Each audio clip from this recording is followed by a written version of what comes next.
Okay, breaking news. In the next 3 minutes of this podcast, which you should definitely not there's a point where I say 10% off. That's not true. It's actually 20% off. Our partner, SwagUp, has got an incredible deal for you if you place an order before December this year. So don't skip the next 3 minutes. It's important if you're placing order for swag and you've not used SwagUp before. They're incredible. You should do it. This is a great deal. If you've used SwagUp before, you already know. It's awesome. If you've already placed order for swag, not great, because you could have saved 20%. And otherwise, skip ahead and enjoy the show. Hey, my name is Martin Hawk, and you're listening to From a People Perspective. It's a podcast for HR, recruitment, and operations professionals. If you're looking for a little bit more, you can check out the community at thepeoplegroup.com. If you're a business owner, or if you're an HR person or a recruiter and you need a little bit of extra support, we've also got a fractional consultancy called Purple Umbrella. You can check us out at purpleumbrella.co. Before diving into today's episode, I wanted to talk to you about swag. I know you love swag. I love swag. But the process of getting swag is not always the most fun. Thankfully, swagup.com exists. And their slogan is literally swag made simple. Having used it ourselves for the People Group, all of our TPPG Plus members get some swag from swagup.com, and the process of managing all of that is seamless. It's crazy simple, and it's been an amazing feature for us as a small company, and I've seen it stand out for massive organizations as well. We got a lot of folks from within the community that have said nothing but great things about SwagUp. So if you're in the market for getting swag for your new employees, or if you're looking for creative ways to dazzle your clients or prospects or customers, check out swagup.com. If you go to swagup.com/TPPG, you can get yourself a 10% discount on swag. What's not to love? Check them out. Thank you. All right, people, it's time to talk to David Paffenholz, founder of PeopleGPT/Juicebox. David has been at the cutting edge of AI, driving recruiting forward with Juicebox/PeopleGPT. And it's a platform that really I've used personally. I saw it go viral, your post on it go viral. That's originally actually when I wanted to interview you. I think I reached out a few times and we just never connected, and that was like 99% my fault as well. But I'm glad PeopleGPT keeps coming up in the People group, and I've used the tool myself. It's awesome. So I'm really grateful to get a chance to chat with you. Thanks so much for having me on. I'm excited for this. Yeah, no. So you just at a quick high level. So you've been through Y Combinator. Previously, you were at Snapchat, and I was looking through your LinkedIn profile as a half decent podcaster should do, and saw that you graduated from Harvard in 3 years. That's right. Yep. Cool. I guess give us a quick walkthrough of your career history, what you've been up to, and then we can dive into the data. For sure. So I went to college. I'm actually originally from Germany.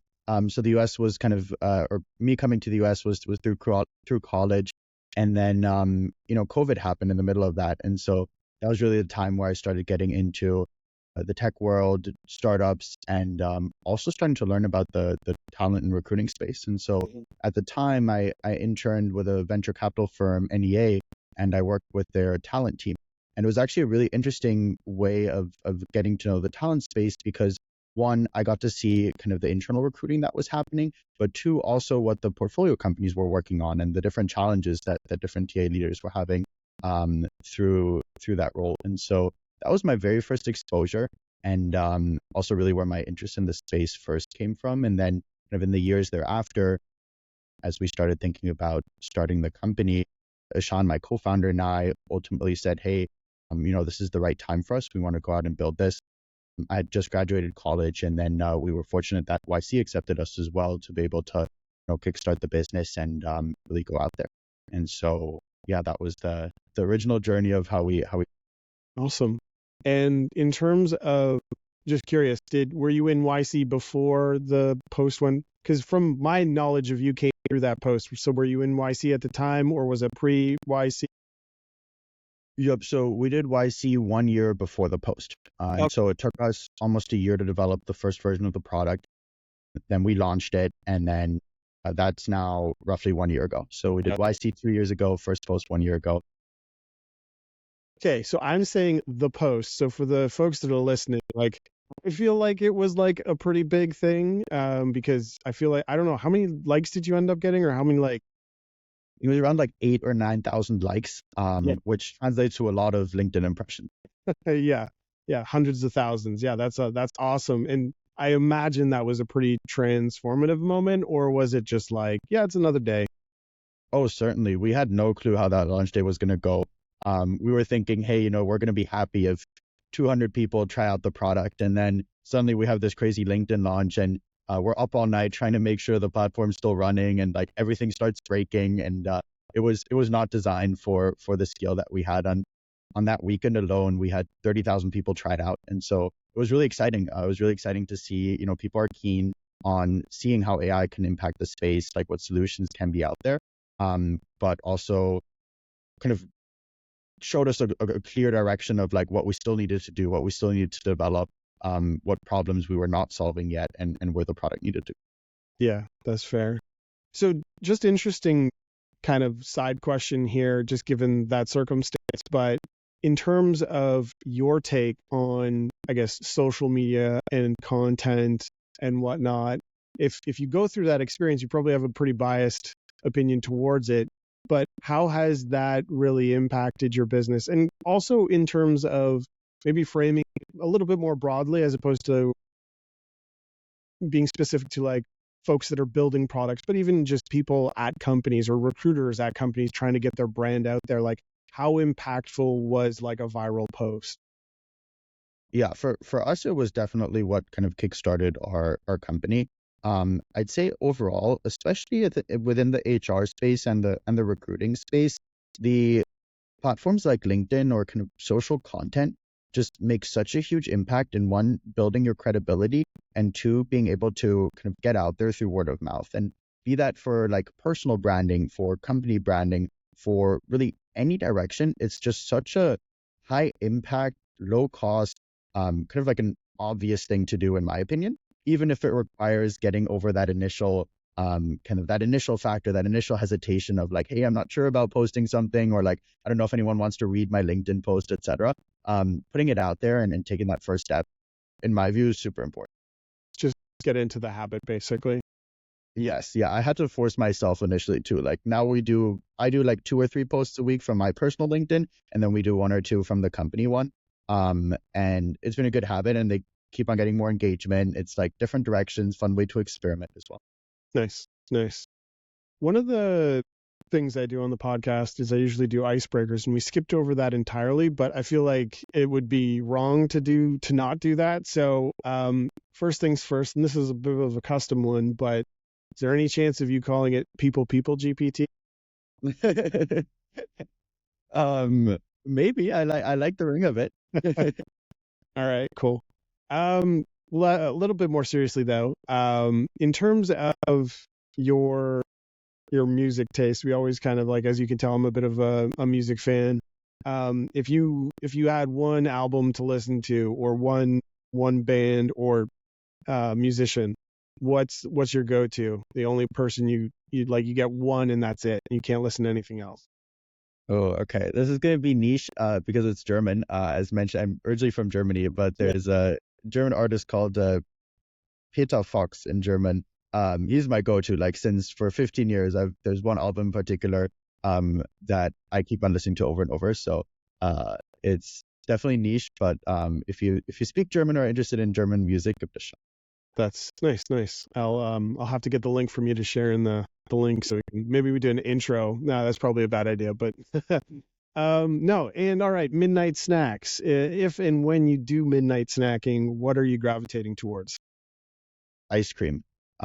There's this place called Salt and Straw here in San Francisco that I only moved here like 6 months ago, and it's just the best ice cream ever. So if I have that in the freezer, that's gonna be gone. You're in a good place. Yeah, no, ice creams. My wife buys chocolate mint chocolate ice cream specifically because like that's the only flavor I won't touch. But anything else is like there's some right now that I know about, and it's just like sits in my brain. Like I know it's there. And I'm doing my best to no.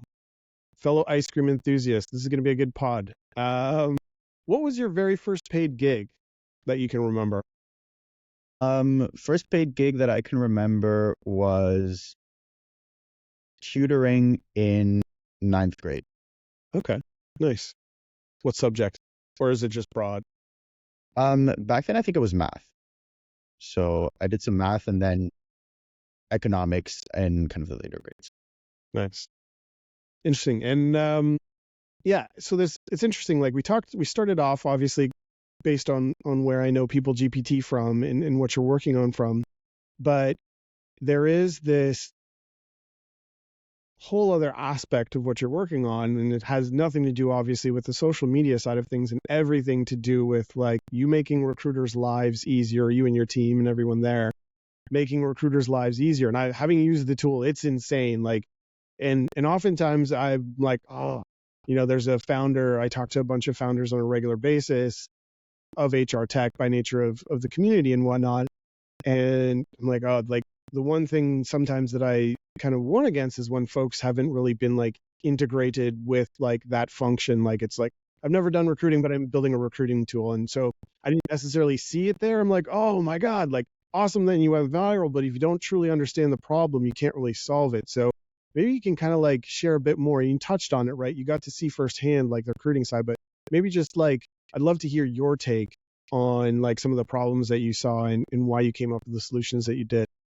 For sure. So I think overall, fully agree with what you mentioned. It's really hard to build in a space if the founders don't have like a deep understanding, but then in my view, even more importantly, like a deep empathy for solving the problem that's being solved. Like you really have to think from the user's perspective, why is this something that actually helps or actually matters?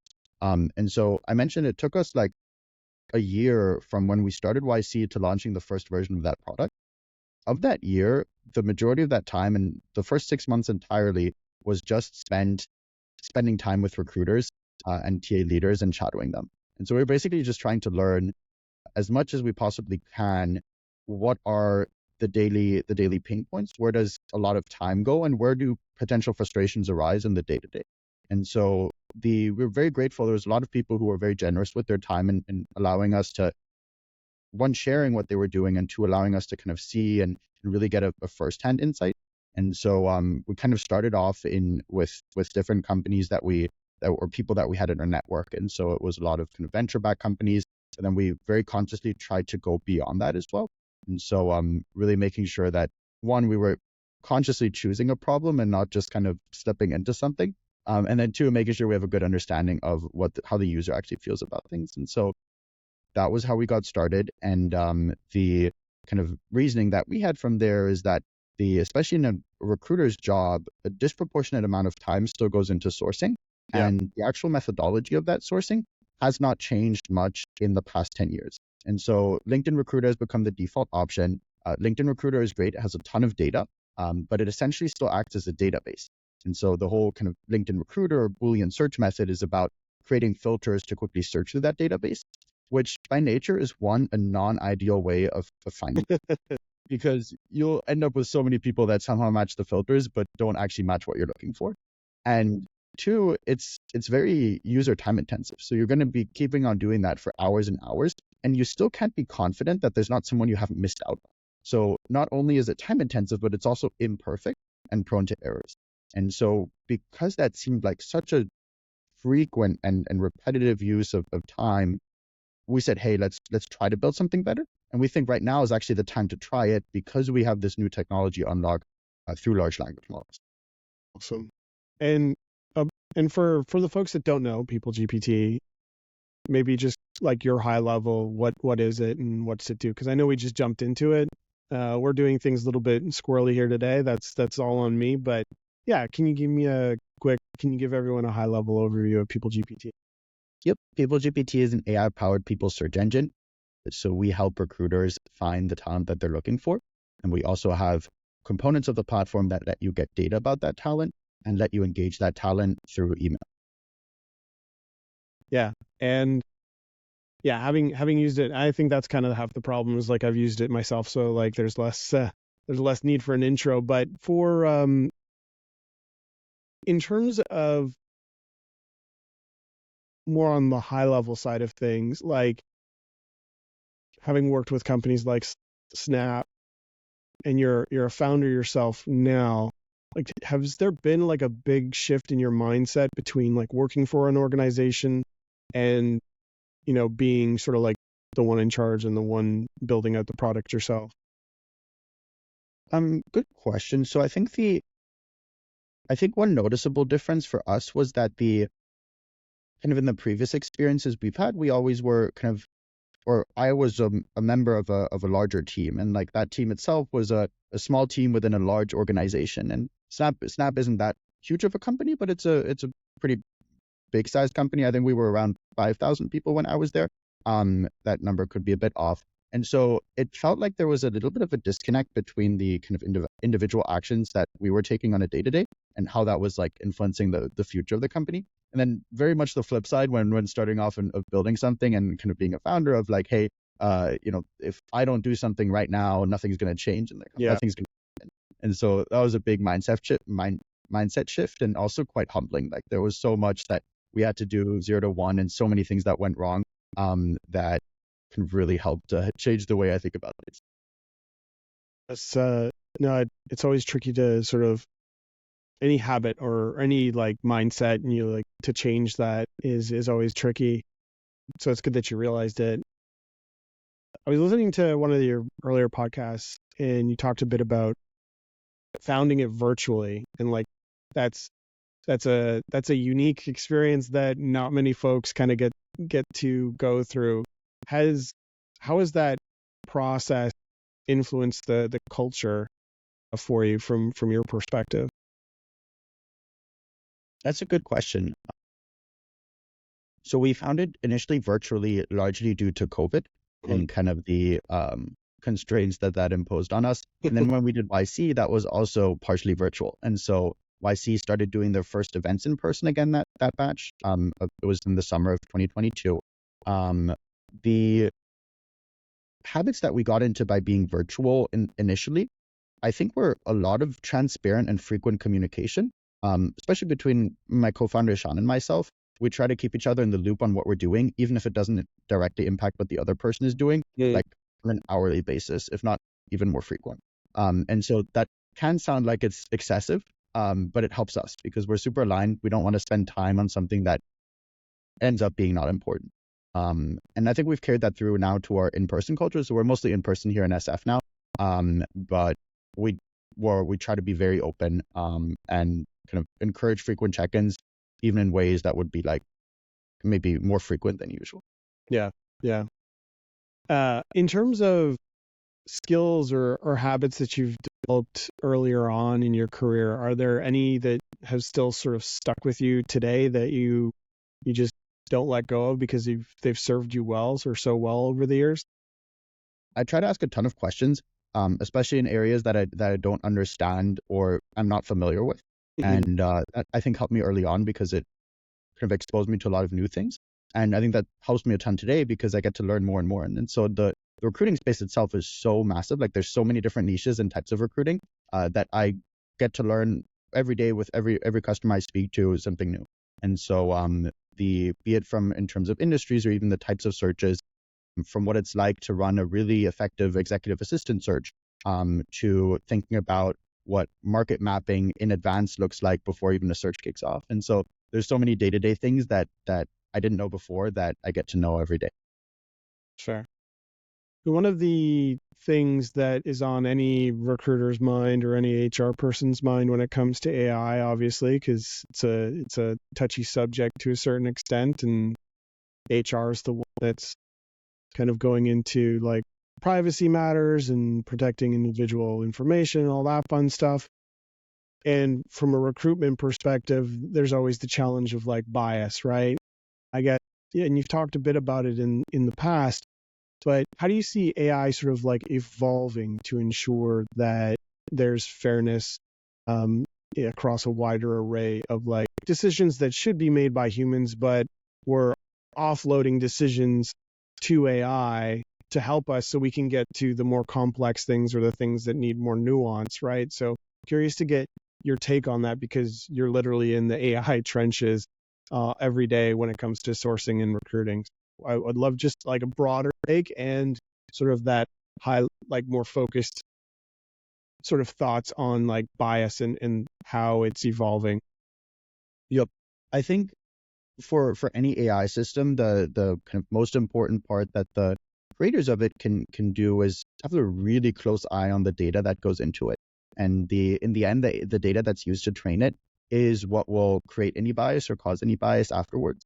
And so making sure that the data set that's included is one, of very high quality, but two, that you're really aware of what is actually in that data. And Right. especially like nowadays where the volumes of data are just so massive, it can become really hard to control that. Yeah. And so I think that's the most essential piece. I think in our use case specifically and on the sourcing side, there's a lot of control that we're fortunately able to have. And so in terms of profile data, for example, we actually remove the majority of a profile's information before we use it to train any models. And so that includes removing names, removing any unique identifiers and more, so that the actual information that goes into it is purely experiences of an individual with as much information removed as possible. Now, there's still some imperfections in that process, but it's a lot closer than to what it should. That's awesome to hear, and I didn't know that. I mean, I imagine that's somewhere on the like features page or in the like. Not everyone reads the whole like README of an application. They use it, they jump in, they start using it, it works great, but like you don't even know some of the stuff that's baked in. So that's really cool to hear that that's been baked in. I've got sort of like a side tangent on that I'll share with you, and it makes me feel like a boomer because this was like pre-AI, but about it was about 10 years ago now. Myself and a few developers at a company I used to work at, we were just kind of like talking about how shitty bias is in the first place. And it's just like, it's unconscious. So, there's at first it's unconscious and then it becomes conscious and you're like actively just promoting these unfair systems. But so he, the one developer was like, oh, I could probably fix this like over the weekend. And so he developed like a Chrome extension called Unbiasify. And so at the time I was using Lever as the recruitment tool, and I was using LinkedIn obviously primarily as the place that I was looking for people's profiles. So you could toggle and just like turn off the name, but like to know that you've already just baked that in, right? It was kind of funny because one of the ATSs that we implemented the tool for, because it's just like an overlay, right? So you just eliminate if you can find the person's name regularly on any website. So we did it for Twitter and LinkedIn and whatnot. And so one of the ATSs that we had was just like, we're closing deals because of your Chrome extension and it's free and thank you so much. And It was like an open source project at the time.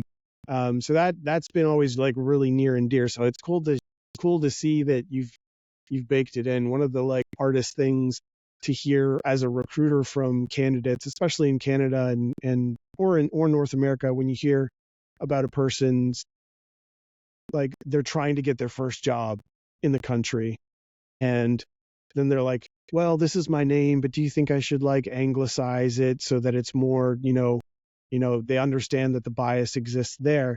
And it was just like I was always hearing that story from a lot of the new immigrants that I was talking to who were fantastic candidates but didn't necessarily have that Canadian or North American experience.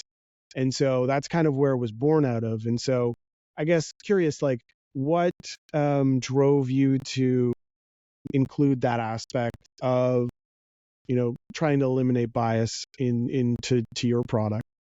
Yep. Yeah. So I think the simplest way for that we think about it is we want to create the best kind of recommendation or the best results for your search. And any kind of objective ranking of being able to match experiences as well as possible should by default not consider, like, it does not need information like a name that doesn't really contribute anything to a ranking or to a result. And so from like a purely model training perspective, it would actually harm the model of including that information because it would try to draw conclusions that don't actually help in the ranking. And so both from a technical perspective, it actually doesn't make sense for us to include that information. And then from a practical perspective, there's also kind of a very sound logic behind not including it, because we know as recruiters or people having gone through that flow, we don't need that information to make initial decisions. Right. Now, in terms of like how widely adopted is PeopleGPT, like as a company, where do you stand sort of in terms of the market and what you're going after these days? So we just passed 500 customers, which was an exciting milestone. That's awesome. We started off with kind of a lot of individual or small recruiting teams, and so be that individual agency recruiters or freelance recruiters, or recruiting teams that were at small companies where it was maybe 1 or 2 users. And so that was very much for the first 3 or 4 months where a lot of our usage was coming from. But then pretty quickly we started getting more and more pull from larger teams, and so we had to make sure that the platform was ready for that. We had the features to be able to handle that, and then to also go after that market. And so every month we onboard kind of a new and larger teams into the platform. In some cases 30 seats, 40 seats, etc. And so the usage there and the requirements end up being quite different. But for us, it's really important that we stick with our kind of product led growth. And so anyone can sign up, anyone can try it out. It's free to try it out, and it takes just a second to create an account. And that's really important to us. I think that's where a lot of our growth ended up coming from, and also some of our virality, where people can try it out and tell others about it too. Yeah, it's that impressive of a product is once you get your hands on it, people start talking about it, which is kind of like it's a nice sweet spot to land in. By nature, I imagine, of getting 500 customers, you're probably no longer just North America. You've got customers in other geographies, and you've talked a bit about that, but I'm curious in terms of, is there like a challenge that you didn't necessarily anticipate with expanding globally, and how did you address that? Yeah, so many challenges. I think Uh-oh, the pain point. the piece that now seemed obvious to me that I didn't think about is like localization of software. Like in theory, every button has to be translated into different languages if a software is properly localized. And so we thought, hey, we have data globally, our profiles can be found globally, and the searches work very well globally. But we didn't think about the fact that all of those searches, the searches themselves could be in different languages, but the actual platform itself, all the buttons you see are still going to be in English. And so we kept on kind of going through small pain points, all the way from how people purchase software in different countries to how tax law works in different countries. And so even the parts that were not as exciting to go through, we've gone through now. And I think there's been a lot of growth in some international markets for us. So especially in Europe, we keep seeing more and more people adopt the platform. And also in Asia, we've seen some good growth more recently. There's also a lot of nuance in how the recruiting markets work quite differently. And so, for example, in Japan, the coverage of social profiles or of LinkedIn profiles is a lot lower than it is in other countries. In China, it's a very different recruiting system in general. In some European countries, the kind of outbound emailing is less common than it might be in North America. And so there's a lot of nuances and a lot of adaptations we've made to the platform because of that. So, no, I'm super curious. Do you have any like other interesting like insights from other geographies? Because I've done a bit of international recruitment, but yeah, curious to get your high level take on what some interesting aspects of recruiting in different geos is like. Yeah, in general, I think one thing that surprised me or that I learned is that the kind of the nature of outbound recruiting or of sourcing is much more prevalent in North America than it is in most other geographies. And so in many cases internationally, that's only done by agencies or recruiting firms, where corporate teams don't do it as much, or if so, it's a very new initiative. And so especially in parts of the European market, we've seen companies create their first sourcing teams or create their first active outbound recruiting teams, which was surprising to me because I would have thought that it's kind of they already existed or that it looked a little bit more like the North American market. And so I think that was one piece that we learned quickly and I wouldn't have expected. And in terms of, by nature of being an AI-driven organization, it's pretty easy for tech companies to adopt and embrace something like PeopleGPT. I'm curious, I imagine by nature of having 500 plus customers, you've gotten some interest from clients outside of sort of like tech. And if there's any interesting insights that you've learned from working with clients that are not necessarily in tech, and because AI adoption in general, right, is easier in a tech company because you're using tech all day long. But when you aren't a tech company, AI is a much bigger monster or beast to sort of like embrace at the door, so to speak. So curious what insights you have there. Yep. So initially, the majority of our customers were in tech. Today, that's no longer the case. The majority of our customers are not in tech. And I think the kind of excitement for AI or that the potential for adopting it is strong across the board. And we see almost in every industry that I can think of, we've gotten interest or are currently working with customers that want to bring AI solutions into their companies or into their teams.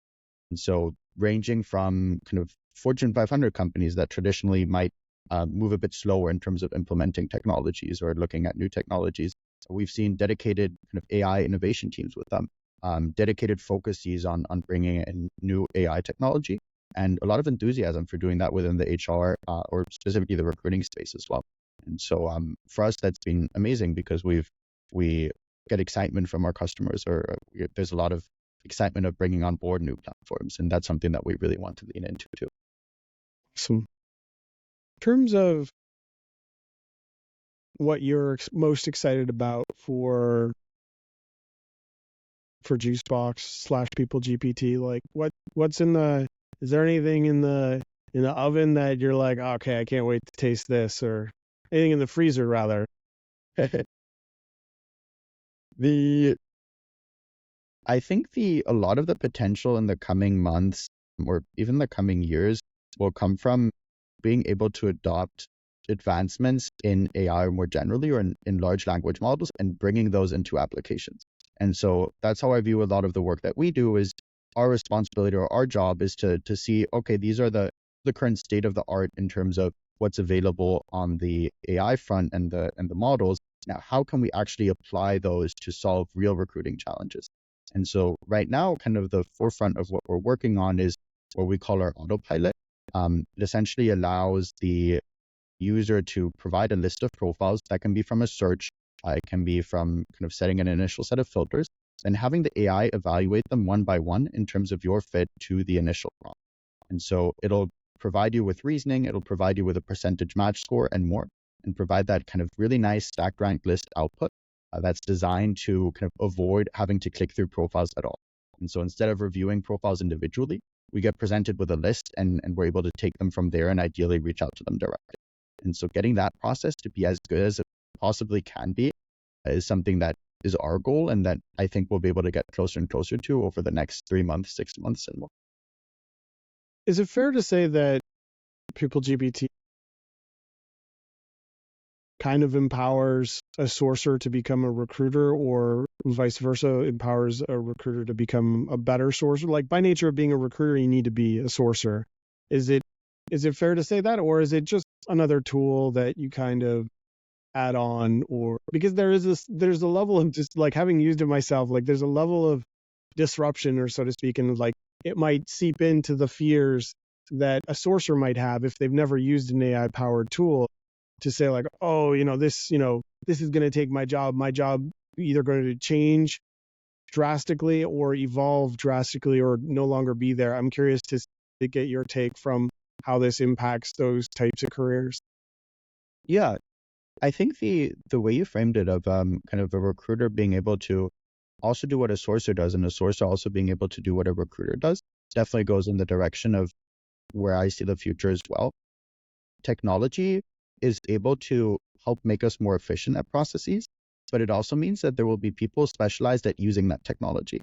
And being able to use that technology as effectively as possible can make an outsized difference. And so kind of a comparable piece is if when, say, LinkedIn Recruiter came along and suddenly there was a database of all profiles that was easily accessible, that was actually searchable and filterable. Now, one could think that that would kind of remove a lot of the friction that existed previously, and it did. But what that resulted in is actually much more people using it, because suddenly more people could be doing recruiting where it didn't make sense economically to do that before. And so similarly, our vision is there's going to be a lot more potential for actively searching for the right candidates, including in positions where that's currently not being done, and being able to do that at greater speed and at greater effectiveness. And so I think it'll actually ultimately result in there being more recruiting going on, more sourcing going on, and that also increasing the human component.